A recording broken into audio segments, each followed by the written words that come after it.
Welcome to Real Estate Real Talk with me, Skyleigh. I'm a realtor, coach, and founder of Forever Kamloops and Forever Kelowna Real Estate Groups and the creator of Elevation Real Estate, the realtor coaching platform. After nearly a decade in this industry, I've built a business that gives me more freedom, more income, and more time with the people I love. And now I'm here to help other realtors do the same. This podcast is for agents who want to build a thriving real estate business without burning out. We talk about scaling smart and building systems so you can buy back your life, because life shouldn't feel like all work and no play. And if you're a buyer or seller tuning in, consider this your backstage pass. You'll hear unfiltered conversations with top agents and industry pros, giving you the same insights we share behind closed doors. Knowledge is power, and the more you know, the better you can advocate for yourself and work with someone who truly has your back. Let's get real.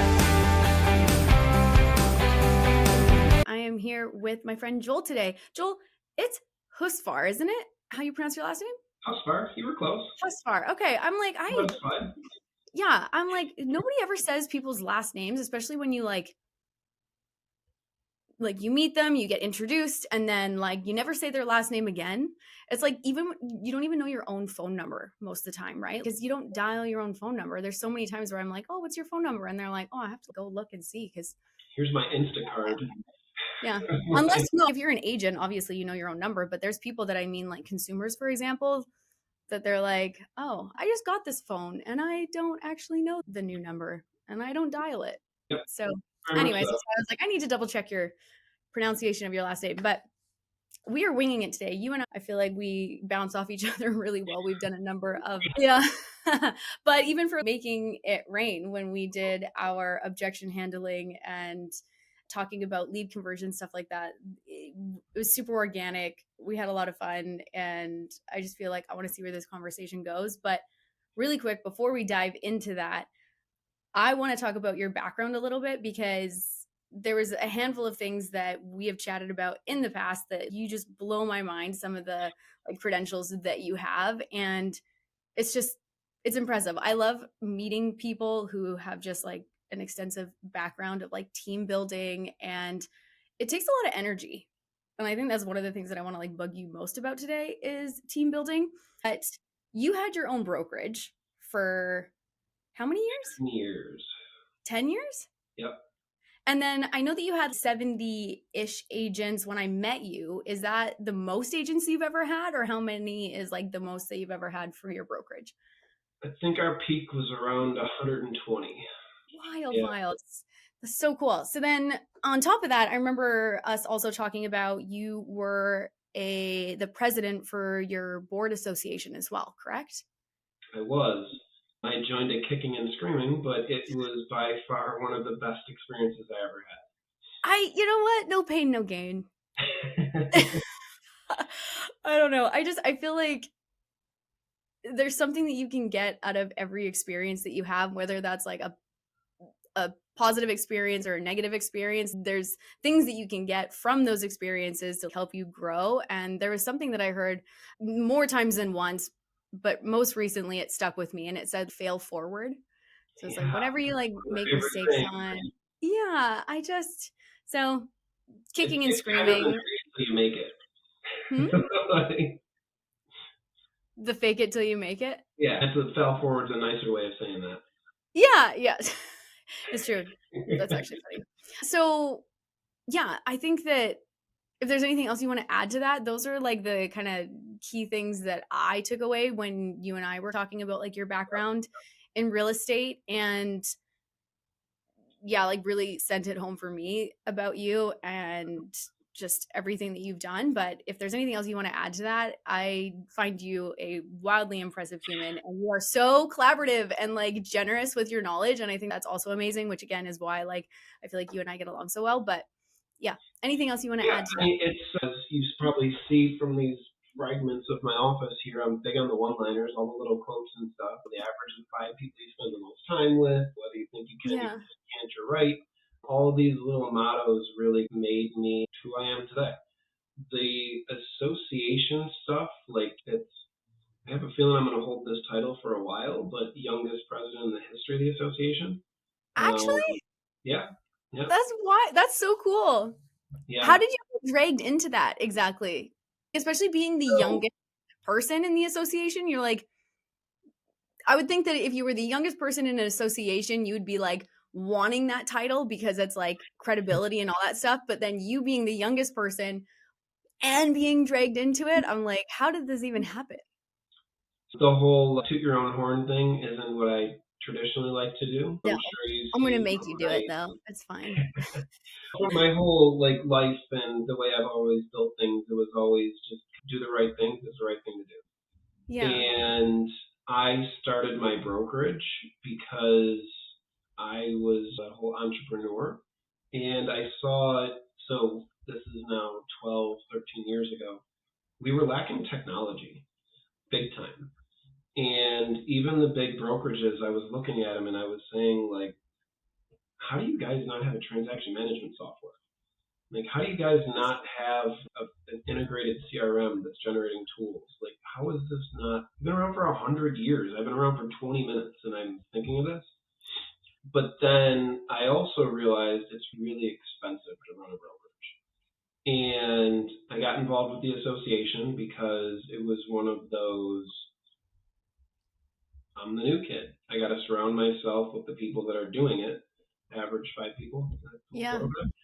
So I talked to our board CEO, and I remember it somewhat like it was yesterday, even though it was,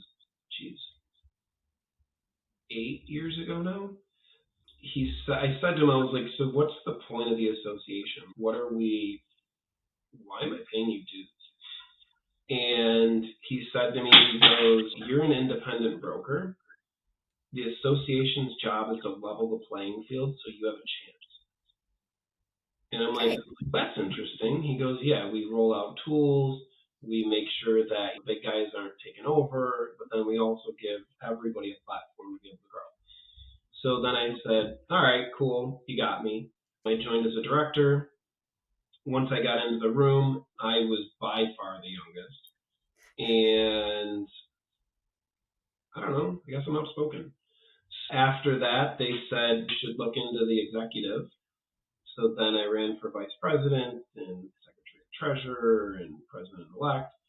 But one thing happened in the mix of all of this. They told me, because I was terrified of public speaking, they told me as the vice president, the only thing you have to do is the Pledge of Allegiance. And I go, I've been practicing that for at least a couple of years. That's what I thought I was signing up for.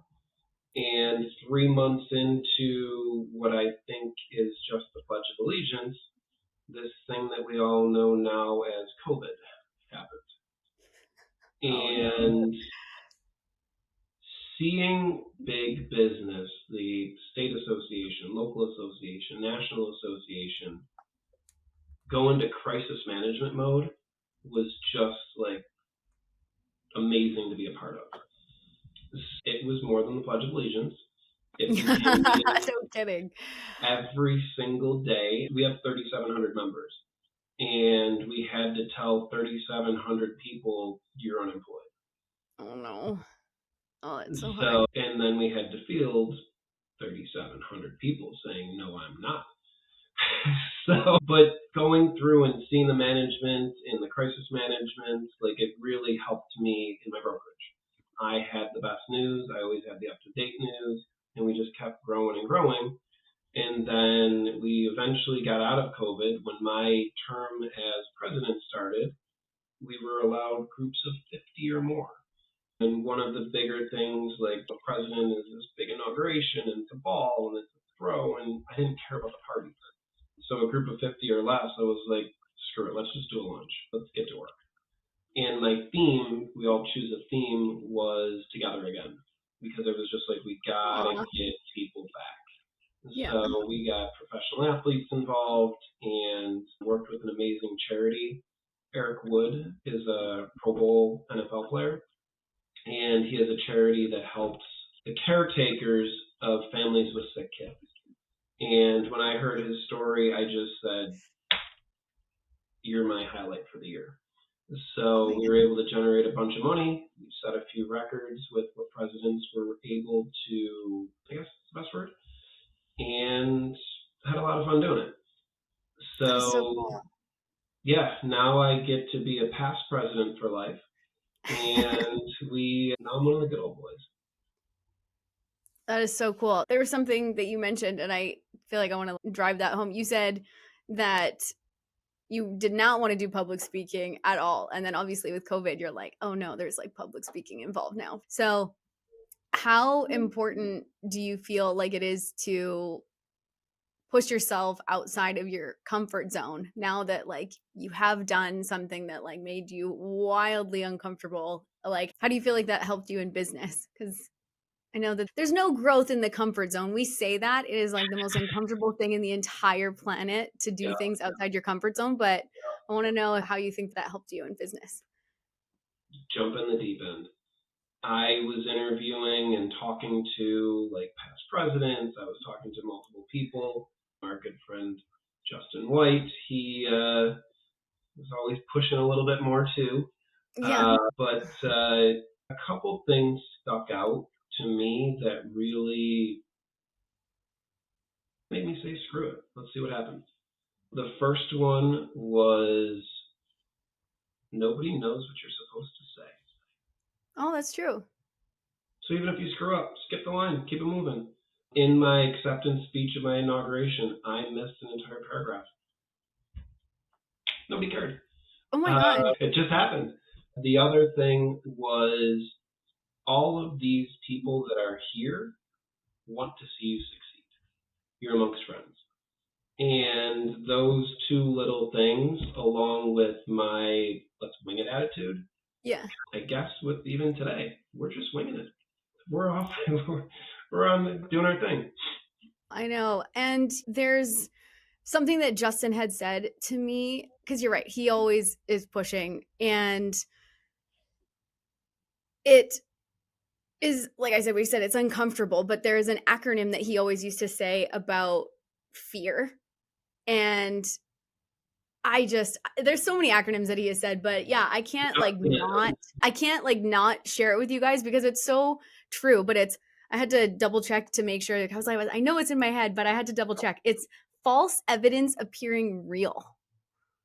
Yeah, there is no growth in the comfort zone. And the people that push you, like, those are the ones that care about you. And like the fact that you jumped in and you're like, what's the worst that can happen? It's true. What is the worst that can happen? And yeah. It's like picking up the phone when we were talking. I survived it. You survived. You didn't die. But it's even the same. We were in our objection handling and like lead conversion conversation is that the phone is so heavy when you're making those phone calls and you're trying to grow your business, and you can convince yourself of all the things that are going to happen, right? Like it's doomsday when you're picking up that phone and you're like, what if they do this? What if they do this? But in reality, what's the worst that's going to happen? So yeah, false evidence appearing real. Well, and now you got me thinking about something, the heavy phone.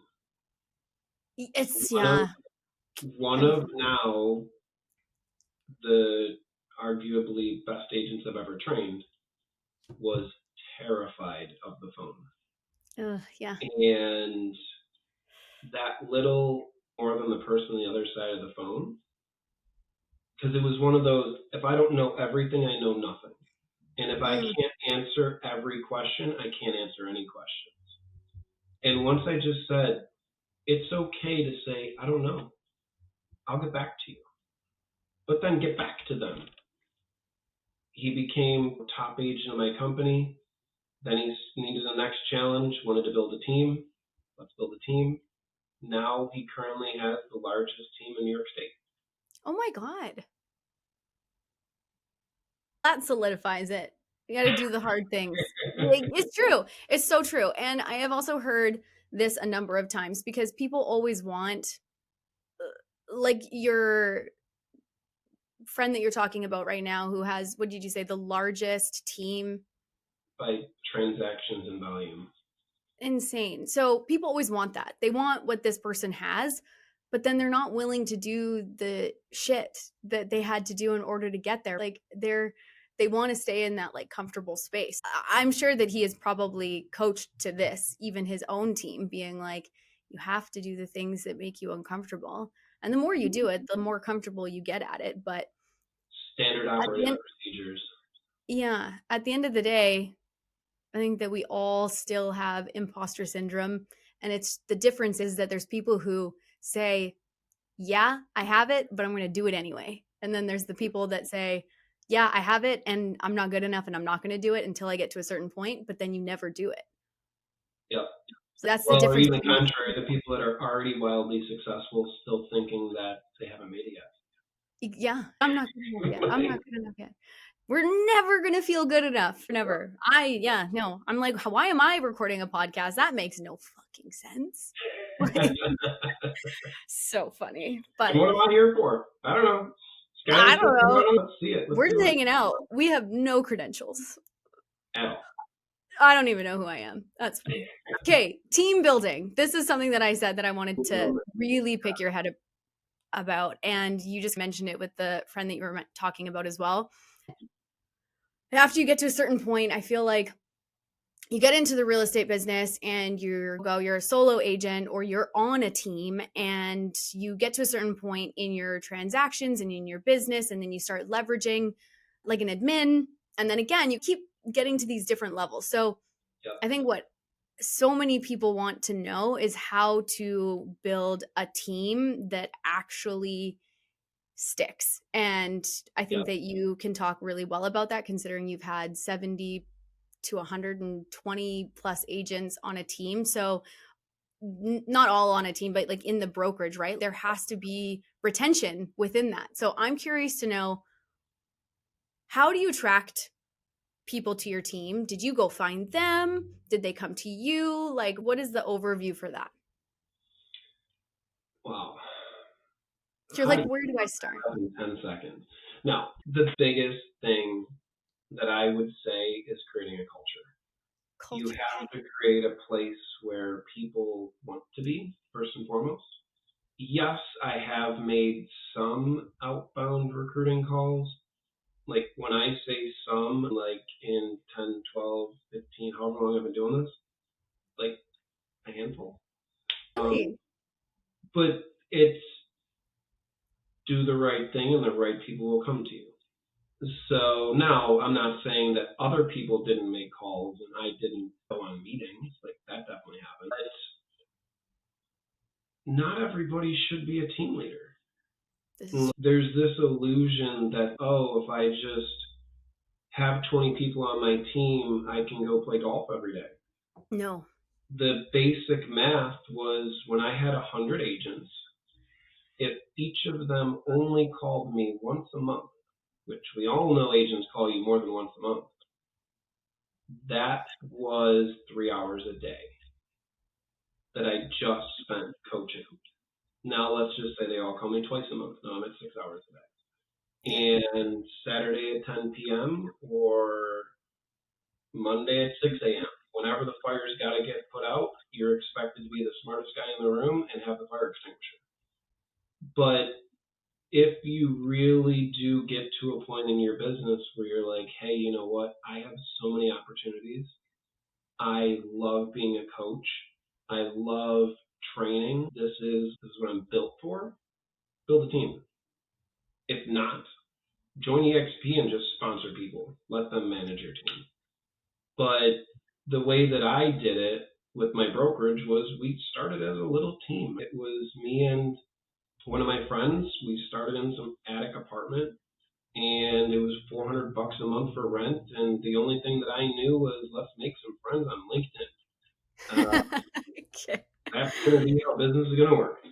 And then a friend from high school or elementary school was like, hey, I want to get my license. And then it was, hey, I see your signs out there. Tell me a little bit more. Then I was like, oh, geez, I got to put some processes in place here. So we built an onboarding department. Then we built the transaction management software. And I came from a tech background. That's kind of what I did. And then next thing you know it, you look back and I was like, I have to multiply with smart people. So then I taught others to build teams. So when we had 100 something agents, that wasn't 100 independent agents. That was 7 teams, which 4 or 5 apiece, and then probably 50 or 60 independents. And we just had fun. Team meetings, like people like to be around people. They And really do. the Yeah. craziest part of it all was when I had a team meeting, I would see so much collaboration happen 20 minutes before the meeting and 20 minutes after the meeting. We just got to get people in the room. And that's when the real deals started happening.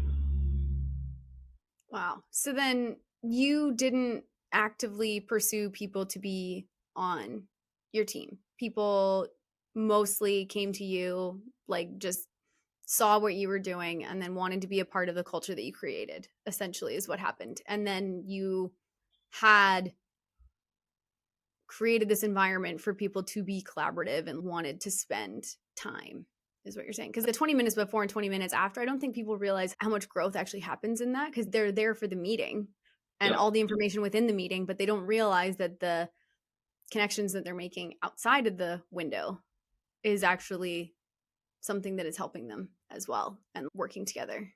So let's switch it to growing the team, but then how do you protect the team culture as well? Because I think that I have been at fault at this. I am very good at making excuses for people. Very Yeah. good. I have heard that I need to hire slow and fire fast, Yeah. or that I do. And so now I'm curious to know, how do you determine whether or not someone is the right fit, and that if they end up not being the right fit, are you like a Band-Aid kind of rip too, or how do you manage that? I have learned from my mistakes. Fail forward, my friend. Yeah, I'm learning from my mistakes. I'm like, yeah, someone help me, teach me. And I've made thousands of mistakes. So let's just say, I think it was 120, 130, whatever agents it was. Agents come and go. So whether you're the greatest person in the world or you're a crook, you got 3 to 5 years before they think that the grass is greener elsewhere. Yeah. My exit strategy has always been, take all your leads. We're going to leave as friends. If the grass isn't greener, we'd love to have you back. Yeah. I don't care. Here's the thing. I got 20-something thousand leads in my database. Yeah. They're not all being called. Take your 150 of them. They're yours. That is the way that I operate too. It makes no sense to me to operate another way. Like I had been on a few teams, and I remember the first team that I ever left. I'll just tell you a little backstory here, because it's just wild to me that the first team that I ever left, I was there for 2 years. I got to a certain point in my business that another team reached out to me and said, "Hey, do you want to come work with us instead? And we'll give you this split instead." And I was like calculating it out. I was like the primary breadwinner in my family. Like my husband was on like workers' compensation because he hurt his knee. I'm like, what do I do? Because I care about the team that I'm on. I'm wanting to be loyal to them. But then at the same time, I'm like calculating this out. I'm like, I got a mortgage to pay. I got all these things. Like I have a baby at home, right? And so then I wanted to do the right thing, right? So you always do the right thing. So I was doing the right thing. I said, "Hey, team leader, can we sit down? Can we have lunch? Can we have a conversation?" So we went out for lunch. We had a conversation. He was pissed. Pissed, so mad. And we went back to the office, and I was giving notice. I thought maybe like in the conversation there would have been like, "Hey, we can match or we can do this," but it wasn't. It was black and white. This is the only thing that he offered. There was nowhere to go. That was it. He said, "If I make a change for you, I have to make a change for everybody else in the office. I can't do it. I'm sorry. This is it." Go back to the office. My whole system got shut down. All my listings were frozen. I got deep unplugged. My license was frozen because they were like, "You're not taking shit." And I'm like, I didn't even intend on taking anything. Like I had gone there to have a conversation and not take anything. Like I signed paperwork saying these leads are theirs and all the things, right? So anyways, thinking about it now, and I'm like, oh my God, I have had a number of people on my team come and go, and I have never done that.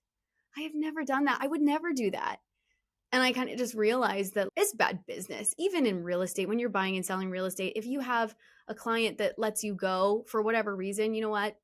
Personality type, sometimes they don't jive. Be like, you know what? You should work with someone that you like and trust and that you get along with really well. Am I going to hold your feet to the flame for the commission that I'm owed when you relist with another agent and get an offer in the next like week or two? No, absolutely not. But there are agents that do that. And I think it is the worst. I think you are in the wrong industry and you should not be a team leader if that is the way you operate, because it's just, it ends up, I think, tarnishing. Bad taste. Yeah. It ends up tarnishing the industry. And I think that it also ends up, it made me nervous. Like moving forward, I was like, how do I strategically plan for an exit strategy moving forward if this ever happens again, but at the same time still do the right thing? Yep. Because deep down in my core, I want to do the right thing, but then at the same time, I'm like, again, I have a family. My license was frozen. What was I supposed to do? Yeah, I'm glad that you operate that way. Anyways, that's my story. Just it's being the boss. You wear a lot of hats. I still to this day, agents that have left me, I have great relationships with them. Yeah, me too. Like, it's their career. We're independent contractors. Put your phone number on your sign, get your business. It doesn't matter. It doesn't really matter which flag you're flying. It just matters that you're doing the right things is the right thing to do. Yeah. That should probably be the number one credential for you and prerequisite for you to be a team leader, is that you have to want what's best for the people that you're working with.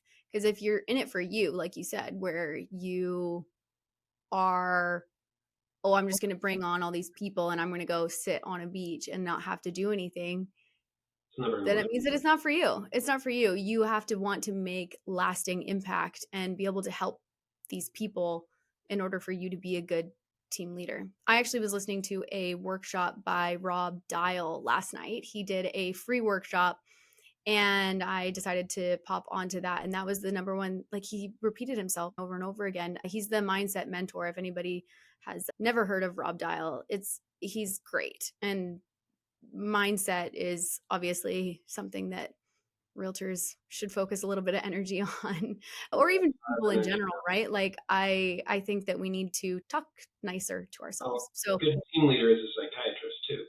Yeah. How can you talk people off their ledges? But yeah, that was what he said. He was like, if you are getting into business and wanting to be an entrepreneur and run your own company and have people work with you and like people hire you as a coach, for example, and a team leader, all that kind of stuff.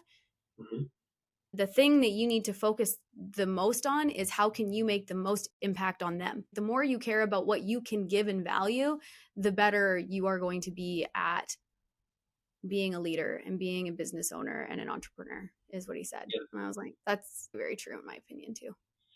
And one other thing that you said earlier, like how did you hire people? A small where I was attracting a lot of new agents. It was, I want to get into the industry. And I found myself spending far too many hours with people that weren't willing to put in the work. Yeah. Help me. I have that problem too. So I'm going to. So I implemented a couple things. First and foremost, disc assessments. Know what your ideal disc is, get in there, find it, and then also a good leader also knows when to say no. And so I had plenty of people come in the interview and they ironed their best shirt and they shined real bright. And we'd look at the disc assessment and be like, you will be a horrible salesperson. Oh no. Go get a day job. Yeah. And realistically, once you get to a point, it's not about the money. It truly is about the culture. And I found myself pushing an anvil up the hill.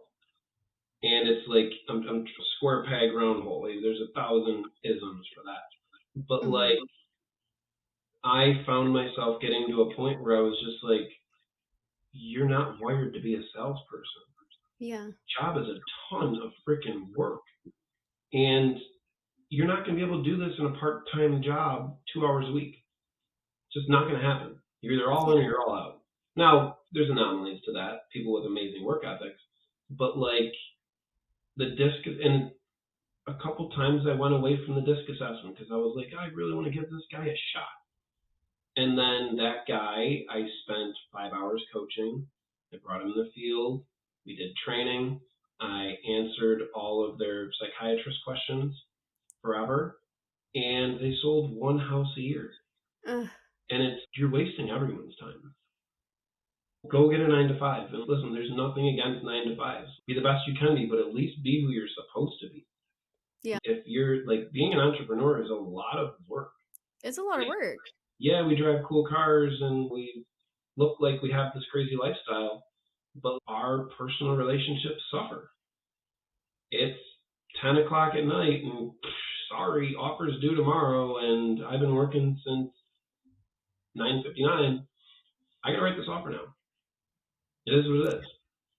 And not everybody's on freak with work when it comes to that kind of stuff, because like truly that's what gasses me up. Like getting the next deal, seeing the people, like, but if you don't have that fire, it's never gonna work. Yeah, no, I agree. People ask me, because I go in waves of, I don't feel like I'm working very much. And then there's other waves where I'm like, man, I'm like drowning in work. But I think that the thing is that when you're doing something that you love, a lot of times it doesn't feel like work, right? Like right now, it does not feel like work. I'm hanging out with you. I'm hanging out with a friend and we're chatting. Technically it's work. Or sometimes later at night when I'm doing a Zoom call consultation with somebody, it doesn't feel like work because I really like it. And the amount of text messages, when I look and see, I'm like, sure, I've spent lots and lots of time on my phone sending text messages. It's work, but it doesn't feel like it. So I think maybe that's the difference, is that people see this lifestyle and they're like, I want that lifestyle, because like they're out at the golf course, they're at networking events, they're at conferences, they're like all of these things in which a lot of those things are work related. And we say it can sometimes look like we're not working when we really are. But the difference is that we love it so much that it's okay to be like, go all the time, and then still doing your paperwork at whatever time at night and answering messages that are client related at whatever time. And there's people who get in and they're like, they don't realize that's actually the nature of the business. The send later thing was my favorite thing that they ever created in text messages. Yeah. Send at 8 a.m. Send at 8:15. Send at, because 2 o'clock in the morning, like somebody sends that, and we're like, what the hell is wrong with this guy? Why are you doing that? And you don't want to like set expectation you're going to reply at that time either. There has to be some boundaries set in place, because whatever the exception is to the rule will be the new standard. I heard that a while ago and I'm like, oof, you got to be careful. So send later. That is super handy. Well, another thing I teach new agents is the job can easily take your life over. And like the craziest thing to an agent, and like I probably started really hammering this home like probably 3 years ago, schedule family time. Yeah. I live and die by my calendar. Me too. I genuinely wake up every single morning and, hey, what do you got going on today? No clue. Let me look at my calendar. Hey, look, it's me and Skyleigh talking today. That's fun. But like I schedule in, no, this is what I'm doing. And then another thing agents don't understand is a client, if you had a showing, let's just say that, and another client wanted to see a house at the same time, what are you going to say? Hey, I'm really sorry. I already have an appointment booked at that time. Does this time or this time instead work better for you? Can we do either one of these times instead? Why can't you just write, I'm going on the boat, and say, I'm sorry, I have another appointment. Does this time or this time work instead? You're saying that I should say that I'm going on the boat. I have an appointment. Oh, doesn't good. matter. Just having it to yourself, give yourself the gift of the break. I have one agent and she just really like works herself to the point of like burnout. And I literally say, go schedule dinner with your fiance. Go have some fun. All these clients, all this stuff. I'm like, you will service them better if you're recharged. Yeah. I was really bad for that, actually, for the first number of years. My mentor called me a Pop-Tart. I don't know if you've ever heard that. People, no, it's like little Pop-Tart toaster things. You stick it in the toaster and then whoop. Anyways, I was a strawberry Pop-Tart with like sprinkles on it. And I'm just like, hey, hi, I can help you. Sure, whatever you want.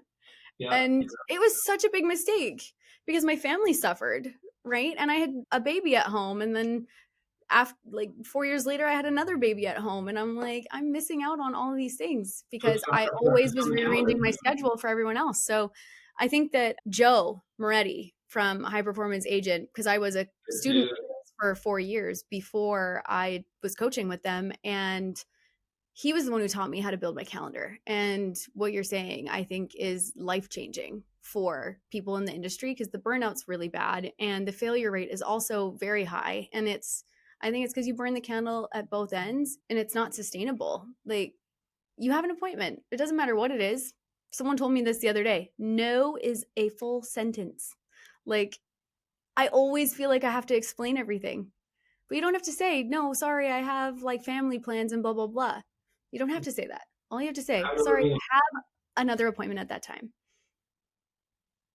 Does this time or this time later in the week or earlier in the day or whatever work better for you? And magically, it always works out. Always. Ugh. Who would have known? So here's another question for you, back to the team thing.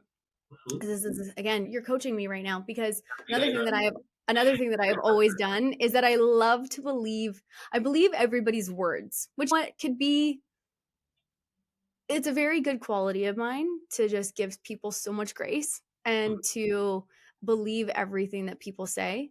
But I've been burned because actions speak louder than words. But then I always make excuses for why they're doing the things that they're doing. How do you pinpoint the ones that are, like you said, coming in, they're ironed their best shirt, they're showing up really well, they say all the right things, and then it's just not, other than the DISC assessment, is there any other way that you can really pinpoint, hey, this is not actually the way that they're operating, or that, I'll stop there. I don't need to over-explain it. Go ahead. There is one very simple question. How much money do you want to make this year? And if you hear something like $20,000, they're probably going to make 10. If they say 100, they'll probably make 75. If they say 300 grand, they're probably dreaming. So unless they actually have something that can support that. Right. But I've seen the greatest interview. This is going to be the perfect thing. My goal is to sell 50 houses this year. Okay. How do you plan on getting there? I don't know. You're going to tell me.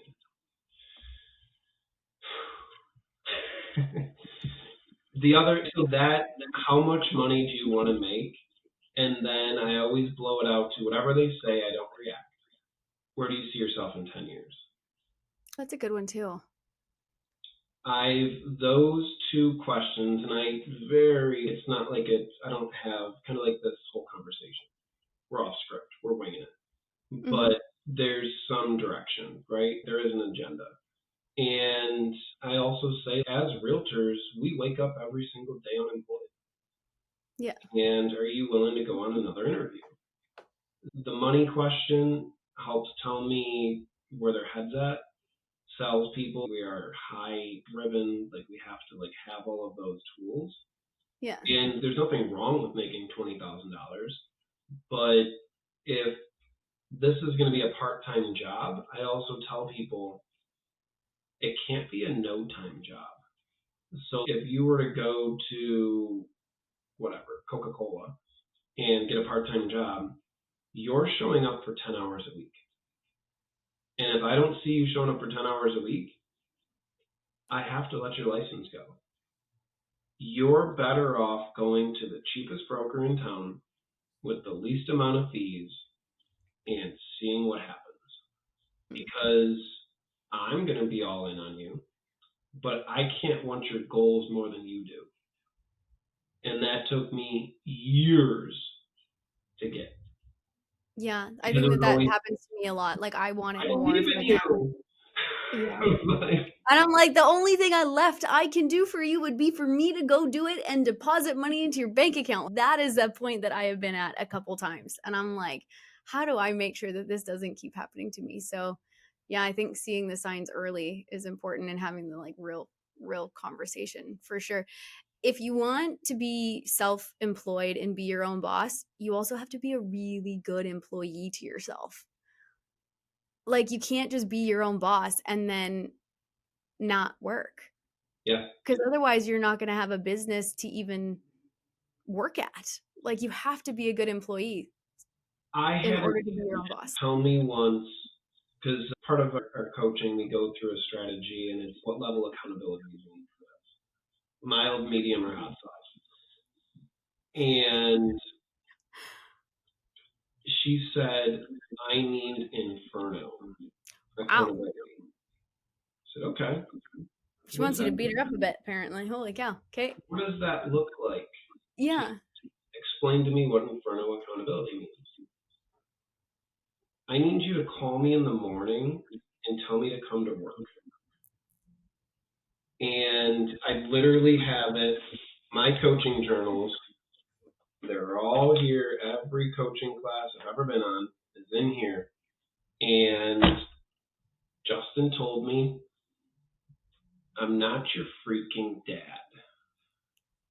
And once I heard I don't want to have to come to your house and open the blinds in the morning. To my day because you suck. Like, it's not happening. You're not fit for the team. Like, so like you get like people have to have that drive, but like seeing these questions and knowing to ask these questions in a certain way help the red flags show up sooner. Yeah, I was going to say some of the questions that you're asking, I guess the key is ask the right questions and you're going to find out the answers really quick, right? One of the greatest gifts that EXP gave me was freedom. Now, in my organization, I've already built it up to 80 something people. We're in 6 states now. And we're working on a new country, which hopefully that comes through. But the freedom that I have is I can say no to people that don't fit the mold. Yeah. Or when I was the broker, it was more like, hey, we got bills to pay. We got to take care of this. And now I'm actually building like a team with a purpose. Yeah. Yeah, So I love that. you can't manage what you don't measure. And candidly speaking, one of the things that I lack in is going back and holding myself accountable. I'm so used to holding everybody else accountable, but then I look and I go, have I updated my own tracker in a while? Yeah, we need to hire our own business coaches. Check up from the neck up. You got to really we're running a business. If you want a job, go get a job. If you want a paycheck on Friday, figure it out. Yeah. But if you want more, do more. Yeah, totally. Energy in is like energy out. Like you have to, it has to ebb and flow. I love that. You're reminding me I should go dive into my own profit loss statements and all the things I need to. Actually, you know what? I have a strategy meeting after this so right now I am actually sitting in the Highlight Studio, which is a marketing agency here in Kelowna. And so they're sponsoring the podcast, which is super exciting. So I'm going to be using their studio, and then we're going to be doing a 4-hour strategy after this because I'm expanding my real estate team throughout the Okanagan. And sweet. Yeah, I think that having somebody like hold your feet to the flame and be like, this is what you said you're going to do what you said you're going to do. Like no matter what level you're at, all coaches and all business owners, like whatever team leaders, all those things, like we all have to have somebody over top of us as well, making sure that we're accountable even to ourselves. Well, and then being the boss, you never reward yourself. Just counting the wins and celebrating them creates more wins. I'm sure you've seen this one before, but you gotta, because nobody else. I'll give myself some gold stars. I have my own sticker chart. But it's again, I mean, we as the boss, like everybody comes to us with what they need, but sometimes we need to issue our own pat on the back. We both smiled when I did it. It's the stupidest thing in the world, but I condition people to do it. I think it's important. I do think it's important. So we chatted for an hour, and I'm so happy that you were able to schedule some time in for me. I appreciate you so much. But I want to know what is like lighting your fire these days? Like, what is on your list? I know that you are with EXP. Has it been a 1-year anniversary since you've been at EXP or no? We met a long time ago. October is 2 years.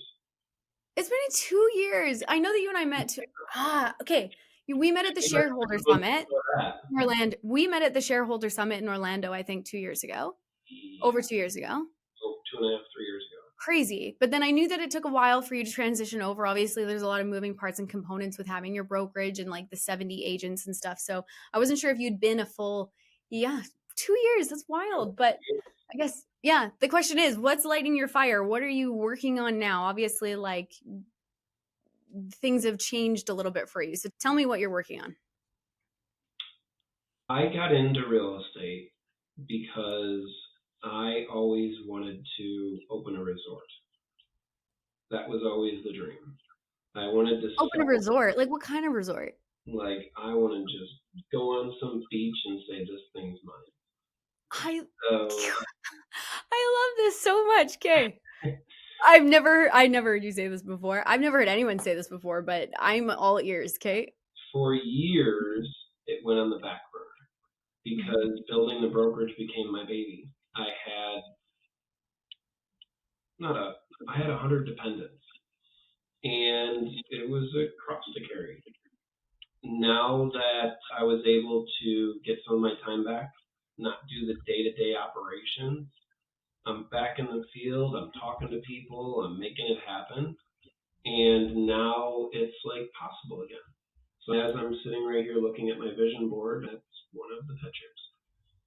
So my big, hairy, audacious goal is to be a guest of my resort in the next 5 years. Oh my gosh, yes, please. I will buy a timeshare. I love that so much. And then for anybody listening, Joel, where is people able to find you on social media? Do you have your, like, where do we direct people? HusVar Real Estate. Say that again? Everything is at HusVar Real Estate. So the good thing about having the most unique name in the world is if you Google me, every single page is me. So that's funny. That's the same with me. Do you want to know something cool? Something really cool? My email address is Skyleigh@hotmail.com. Nothing else. Wow. Isn't that crazy? Yeah. Crazy. So having a unique name, I love that. Because Google is our best friend. I'm glad that we're not like Charles Henry or some, you know what I mean? And then so many different options are popping up. We're all just going to Google Joel HusVar. We could even HusVar. You were close. HusVar. See? But, no, the new thing is ChatGPT me. I did. It is the strangest thing in the world when something goes in and tells you everything about you. Pull out all the things. It knew more things about me than I knew about me, and it was like, where did you? It did. So that's it or chatted or whatever the new thing is going to be. It will. And you know what? My kids always call ChatGPT Chat Biba because they didn't understand I was saying GPT at the end. So they'd say Chat Biba. Anyway, so now we call her the Beebs. So I'll look you up on the Beebs. Awesome. So funny. Anyways, thank you again so much. I'm very happy that we were able to have such a fun conversation, and I learned so much from you. I'm going to go implement now. That's the important part. Implement after you learn. That's a wrap on this episode of Real Estate Real Talk. Whether you're an agent building your business or a buyer or seller trying to get the real story, thanks for being here. If this episode gave you clarity, confidence, or just something to talk about, I'd love for you to follow, rate, and share the show. It helps more people find these conversations. If you have questions or want to connect, head over to SkyleighMcCallum.com or come hang out with me on Instagram. Thanks for listening, and I hope you catch the next episode on Real Estate Real Talk.